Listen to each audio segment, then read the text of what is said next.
आप देख रहे हैं एबी टीवी और मैं हूं एम अब्दुल्ला भट्टी। आज की जो सबसे पहली खबर है वो ये है कि इमरान खान ने आज अपने अगले लाहे अमल के हवाले से ऐलान करना था और इस हवाले से उन्होंने आज गुजरावाला के अंदर एक खिताब जलसा किया और इस जलसे के अंदर उन्होंने अपना आज का अगला लाहे अमल बताया है, जिसके अंदर उन्होंने ये कहा है कि अभी उन्होंने कोई तारीख तो नहीं दी कि कब लॉन्ग मार्च होगा या रैलीज निकालनी है या शहर बंद करने हैं, जो कि दो से तीन ऑप्शन जो जेर गौर और जो इस्लामाबाद के अंदर उस हवाले से अफवाहें भी खबरें भी गर्दिश कर रही थी कि इमरान खान मुमकिन तौर पे ये कॉल दे सकते हैं। तो इस हवाले से आज उन्होंने अपनी जो तंजीमें हैं ज़िले सतह पे और जो मुख्तलिफ पूरे मुल्क के अंदर जो उनकी तंजीमें हैं उनको आज उन्होंने ये कहा है, पैगाम दिया है कि वो इस हवाले से उन्होंने उन तंजीमों के जो सरबराहान हैं उनको ख़त भी लिखा है कि वो लोगों को मुतहर्रिक करें। मैं किसी भी वक्त कॉल दूंगा तो आप सब ने उस वक्त मेरी कॉल का इंतज़ार करना है और उस कॉल के बाद फिर आपने भाई निकलना है और उसके बाद फिर आपने आगे जो एहतजाजी मेरा लाहे अमल होगा उसके ऊपर आपने अमल करना है। और इन इस वक्त और जब हम निकलेंगे तो फिर हम अपना जो इंतखाबी हक है, जमहूरी हक है, वो इनसे अब छीन के लेंगे। तो इस हवाले से उन्होंने मजीद बात जो करते हुए दो से तीन जो पॉइंट मजीद उन्होंने उजागर किए वो ये किए कि तीन किस्म की ग़ुलामी होती है। उन्होंने लोगों को ग़ुलामी के जो मुख्तलिफ एस्पेक्ट हैं, उसके जो डीमेरिट्स हैं, उसके जो नुकसानात हैं, उसके हवाले से भी लोगों को बताया कि जब आप ग़ुलाम होते हो तो ग़ुलामी सिर्फ एक तरह से नहीं होती, ग़ुलामी दो से तीन तरह की होती है। एक तो मुआशी होती है, एक फिर ज़हनी होती है और एक ज़हनी तौर पे मतलब जब आदमी यानी कि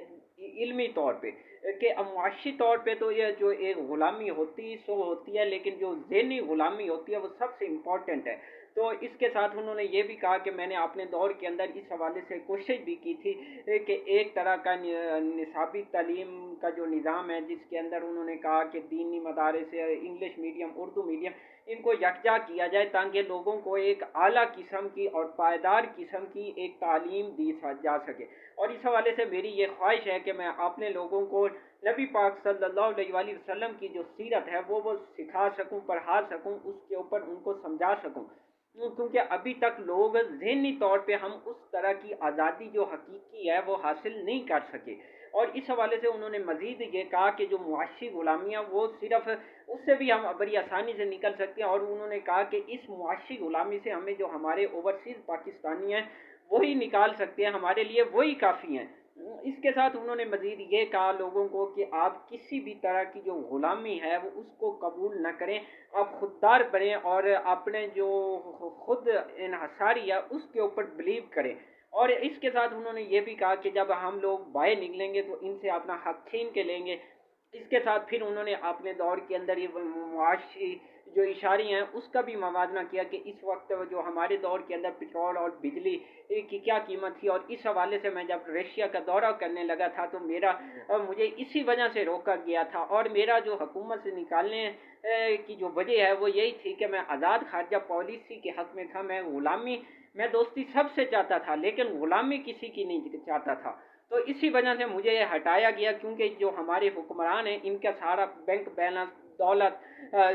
जो कारोबार है, सब कुछ, बीवी बच्चे, इलाज, सब कुछ इनका बाहर है। तो लिहाजा ये वो इस वजह से ये उनके सामने डट के बातचीत नहीं कर सकते, ये उनसे डरते हैं। इसी वजह से इसी वजह से ये एक आज़ाद और यानी कि खारजा पॉलिसी मुरतब नहीं कर सकते। और मेरा ये मिशन था कि मुझे जो हटाया गया वो सिर्फ यानी कि आज़ाद खारजा पॉलिसी की वजह से हटाया क्योंकि मैं चाहता था कि दोस्ती सबसे हो, ग़ुलामी किसी की ना हो। तो इस वजह से मुझे हटाया गया। तो जिसके साथ उन्होंने मज़ीद ये कहा कि लोग तैयार रहें और इस वक्त मुझे ये खुशी है कि मेरी जो कौम है वो बेदार हो चुकी है, उसके अंदर सियासी शऊर आ चुका है, वो अब हकीकी आज़ादी की जानिब वो गामज़न है और इंशाल्लाह अब हम हकीकी आज़ादी और जो मेरा सियासत में आने का मकसद था, तो आज मुझे सबसे ज़्यादा जो खुशी है वो ये है कि मेरी कौम अब बेदार हो चुकी है, वो अपने पाँव पे खड़ा होने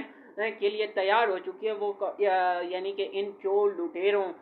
से छुटकारा हासिल करने के लिए तैयार हो चुकी है और हकीकी आज़ादी और खुददार यानी कि खारजा पॉलिसी के लिए तैयार है, जो कि मेरे लिए ये बाइस फ़ख्र है और जो कि मेरी जो 26 साल सियासत है उसका जो जद्दोजहद है उसके आज मुझे सम्राट नज़र आ रहे हैं। इसके साथ उन्होंने जो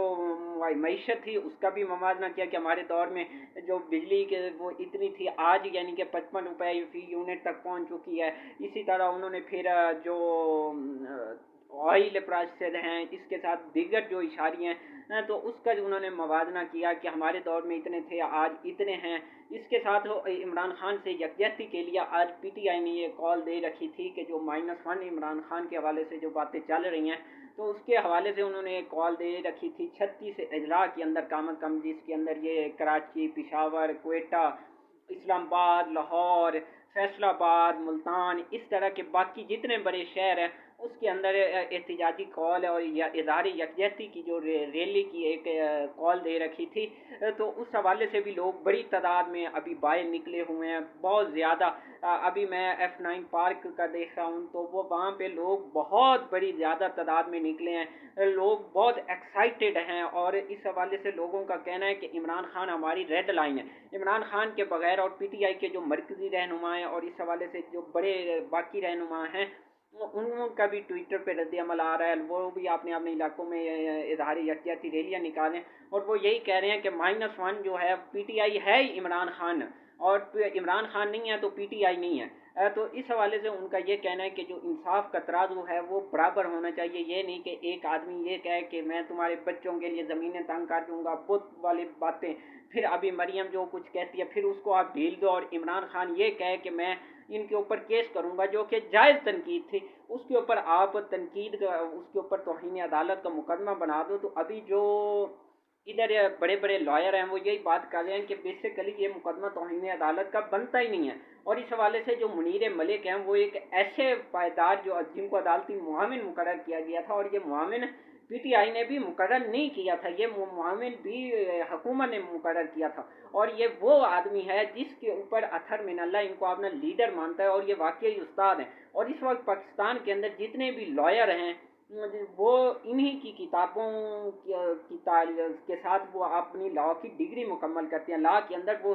जो मुनीर मलिक साहब के जो यानी कि जो किताबें हैं लॉ के हवाले से, वो वही स्टडी करते हैं, लॉ जब्त करते हैं यूनिवर्सिटीज़ के अंदर इधर उधर। तो वो इन्हीं की किताबों की मरहून मिन्नत वो लॉ कंप्लीट करते हैं। तो उन्होंने भी ये कहा कि इमरान खान के ख़िलाफ़ जो ये यानी कि तौहीन अदालत की दरख्वास्त दायर की गई है ये बनती ही नहीं है, इसको खारिज किया जाए। और इसी तरह जो साथ उन्होंने ये भी कहा कि मैं इस इम्पोर्टेड हुकूमत के साथ किसी सूरत भी बैठने के लिए तैयार नहीं हूँ जब तक ये इलेक्शन का अनाउंसमेंट नहीं करते। और उन्होंने साथ ये भी कहा, उनसे जब गिरफ्तारी के हवाले से जो बातें चल रही हैं उसके ऊपर उन्होंने ये कहा कि लास्ट टाइम भी जब ये मुझे गिरफ्तार करने आ रहे थे तो मैं तो तैयार था, मैंने तो अपना बैग भी मतलब कि एक छोटा बैग भी तैयार कर लिया था, और मैं जेल जाने के लिए तैयार हूँ, और इस मुल्क की खातिर मैं अपनी जान भी कुर्बान करने के लिए तैयार हूँ, इस मुल्क की हकीकी आज़ादी के लिए, इस मुल्क को खुददार बनाने के लिए, इसकी तरक्की के लिए, इसको अजीम मुल्क बनाने के लिए मैं तैयार हूँ। और उन्होंने साथ ही इस मौके पर यह भी कहा कि जो इलामा इकबाल का ख्वाब था कि ये कौम आज़ाद बने, यानी शहीन बने, तो शहीन तभी बनेगी जब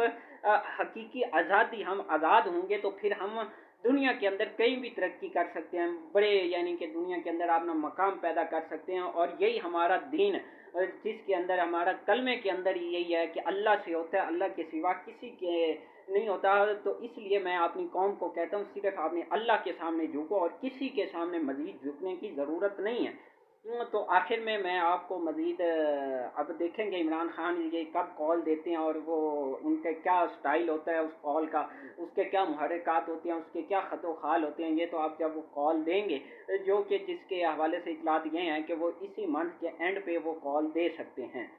तो आखिर में मैं आपको जल्दी से ये बताता चलूँ कि इस वक्त जो अक़वाम मुत्तहिदा के जनरल सेक्रेटरी हैं अंतोनियो गुतेरेस, वो इस वक्त कल से पाकिस्तान के 2 रोज़ा दौरे पे पहुँच चुके हैं, और वो आज सैलाब मुतासरीन के मुख्तलिफ यानी कि उन्होंने दौरा किया। और इस मौके पे वज़ीर ख़ारजा बिलावल भुट्टो और वज़ीर आज़म शहबाज शरीफ भी उनके हमरा थे, और इस हवाले से उन्होंने मज़ीद आलमी दुनिया से ये अपील की कि पाकिस्तान की बढ़ चढ़ के मदद की जाए। लेकिन यहाँ पे आपको एक बात ये मैं बताता चलूँ कि अभी ब्लूमबर्ग की ये रिपोर्ट आई है कि ये जो अभी हालिया बारिश हुई है और इस हवाले से जो कुछ भी हुआ है उसके ऊपर उनकी रिपोर्ट आई है, और वो रिपोर्ट के अंदर ये कहा गया है कि बरतानिया के अंदर जब यानी कि वो अंग्रेज़ हुक्मरान थे पाकिस्तान के अंदर और बड़े सगीर के ऊपर, तो उस वक्त यहाँ पे सैलाब से बचने की और जो इन्वायरमेंट प्रोटेक्शन है वो उस वक्त की गई थी। उसके बाद आज तक पाकिस्तान के अंदर इन्वायरमेंट प्रोटेक्शन और सैलाब से बचने की जो एहतियाती तदाबीर हैं वो क्रिएट ही नहीं की गई। तो ये उन्होंने इस यानी कि हमारी जो हुकूमत है आज 70-75 साल इसके ऊपर यानी कि आज और मौजूदा हुकूमत और बाकी ये चूँकि पीपी और नून लीग ने सबसे ज़्यादा मुल्क के ऊपर हुक्मरानी की है, तो ये उनके लिए एक किस्म की चार्ज शीट है कि एक इंटरनेशनल फंड भी ये कहने पे मजबूर हो चुकी है कि जो पाकिस्तान की हुकूमतें हैं उन्होंने पाकिस्तानी लोगों को सैलाब से बचाने के लिए कोई एहतियाती तदाबीर इख्तियार की नहीं है। तो यहाँ से आप अंदाज़ा लगा लो कि इस वक्त हमारी इंटरनेशनल पे क्या जग हंसाई हो रही है और हम दुनिया से कह रहे हैं कि हमारी मदद करो, ये करो, जबकि दुनिया भी आज ये जान चुकी है कि इनको अगर हम इमदाद देते हैं तो इन्होंने प्रोटेक्शन नहीं करनी, इन्होंने अपनी जेबों में और करप्शन की दास्तानें पूरी दुनिया के अंदर हमारी इस हवाले से बदनामी हो चुकी है। तो लिहाजा हुकूमत को चाहिए कि अब बजाय हम दूसरों के सामने आपने जो ये रोना धोना है उसको करने की बजाय अमली इकदाम करें और डैम की सूरत में वो इकदाम करें। तो और जो कुछ है फिर डैम जब बनेंगे तो उससे बहुत सारी जो हमारे मसाइल हैं वो और खुददारी की जानिब ये भी एक कदम बढ़ेगा। तो आखिर में मेरी आपसे ये गुजारिश है कि अगर आपने चैनल को सब्सक्राइब नहीं किया तो प्लीज़ चैनल को सब्सक्राइब कर लें और बेल आइकॉन पे क्लिक करें ताकि हर आने वाली वीडियो आप तक बर वक्त पहुँच सके। शुक्रिया।